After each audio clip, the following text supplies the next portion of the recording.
recherche, si on disait exactement aux parents, voilà ce que le médicament va faire dans le corps de votre enfant, si vous le lui transmettez, peut-être qu'il y a certains parents qui se poseraient un peu plus de questions avant de recourir. Ça ne veut pas dire que le médicament n'est pas utile, mais il faut que le parent puisse le prendre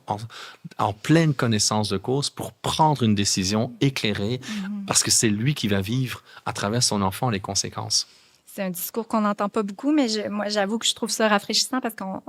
c'est quand même un peu inquiétant qu'il y ait une politisation de la science et de certains enjeux qui ne devraient pas être politiques. Mais en fait, Je mais sais c'est pas. que quelque part, il faut comprendre que quand je vous disais tantôt, il y a eu beaucoup d'implications des entreprises pharmaceutiques à partir du fin des années 90, début des années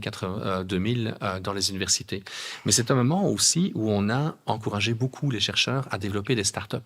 Et le FRSQ, le Fonds de recherche en santé du Québec à l'époque, maintenant c'est le Fonds de recherche en santé tout court, Fonds de recherche du Québec, pardon, tout court, le FRSQ encourageait les chercheurs, quand ils avaient découvert une molécule intéressante, à créer une start-up. Donc là, à ce moment-là, on va aller chercher du capital de risque pour faire en sorte qu'on puisse passer d'une idée, d'une molécule qui a été découverte, pour éventuellement faire quelque chose de constructif, voire de monnayable, d'industrialisable.